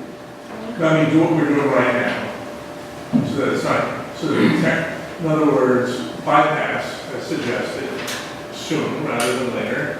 And in the interim, so we'll go to another one, we keep treating the water in the tank, so I don't know if you keep emptying it out, where. Yeah, it becomes a real hassle for the operator. Yeah, But we're doing that now. But that would be less expensive. But we're doing that already, so we're figuring The solution that I think a lot of people say is the obvious one is to do the spray aeration. But again, there is the question of how effective it will be with the haloacetic acid. So I think there's no doubt that an immediate improvement on some of the items of concern. The problem with that is it costs about $100,000 to do that. You know, there's electrical upgrades that are needed. The equipment itself is in the $50,000 or $60,000 range. By the time you put it out to bid, it's $100,000. So it's a whole different ball of wax than this mixer we put in, you know, which might get you in compliance, but it's not going to be low enough to make anyone happy. It's just. Well, that's in our grant application. So when are you gonna know with this mixture whether it's not as helping or not? Yeah, We're taking monthly it's scheduled to be done in a couple of weeks, and then instead of quarterly, the committee Doing it decided to do We're monthly. doing it monthly over the summer, yeah, so should, and then that's the reason behind an October reconvening, so that we would have some data to see what the mixing potentially does to the levels. And would you expect this mixing then to have a decrease over time? I mean, obviously, Yeah, it's you would- getting higher now, you're gonna start mixing it, you would expect it to slowly decrease because it'll work. Well, right now, if you put the mixer in tomorrow and you get a low reading, you have to take it as a false. Yeah. You know, it's just because now historically it's not a very high time of the year, so you have to really wait till August and see how the results Three fare. readings would be better than one, he's down there 3 days. see, is it just a one-off or is it a trend towards, That's what I was getting at. yeah. And how would those results be published to the residents? We have email, And we can post them on your messages, and there are about 50 residents that don't have email or on Facebook, that kind of thing. And so we would make sure we try to get that to them as well. We want to make sure everybody gets the Yes. information. Monthly? Potentially monthly, yeah. we have your email. address. Yeah, it's pretty Yeah. easy. Okay, is there anything else? Guys, what would be a ballpark cost for the valves, the fire, like that for thing? Well, if the health department let you do it manually, zero. If you had to retrofit that vault, and it may have originally been set up to have an altitude valve. Yeah, as far as the Yeah. yeah. Depends what the piping arrangement is that, you know, the valves might be in the $5,000 range because it's a special hydraulic valve. How much more for the installation depends on what's there. In terms of short-term solution, if it's a substantial amount of money, we have to figure out where that money comes from. Again, because of the readiness of what the board has done, you know, whether folks like it or not, the board has the ability to take out a bond anticipation note, which is, you know, effectively authorization to borrow some money to move some of these things forward, whether it's pilot testing, whether it's getting approval and implementing this valve idea, or doing a groundwater evaluation. I mean, these things can all... But is that in anticipation of getting the grant funding, or is it? It's in anticipation of closing on a long-term loan. If you never get a grant, you could still end up with a loan, a 30-year loan at 3%, 4%, whatever the current market rate is.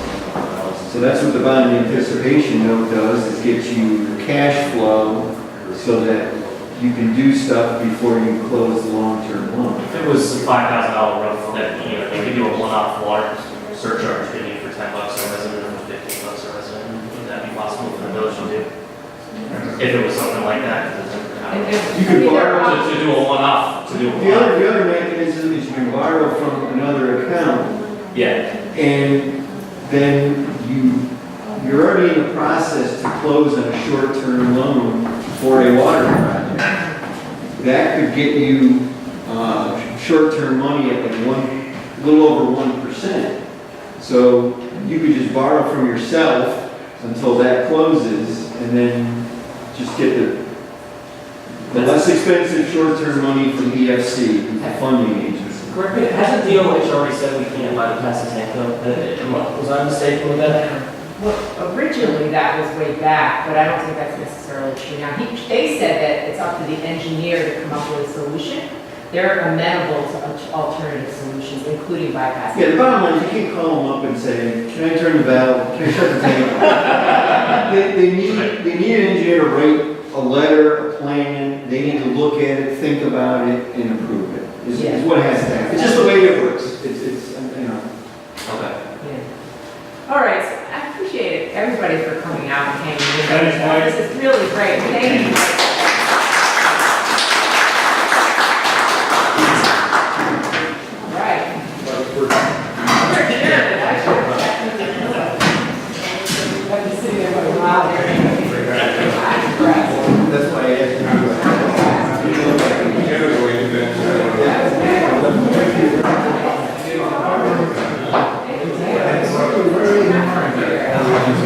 Well,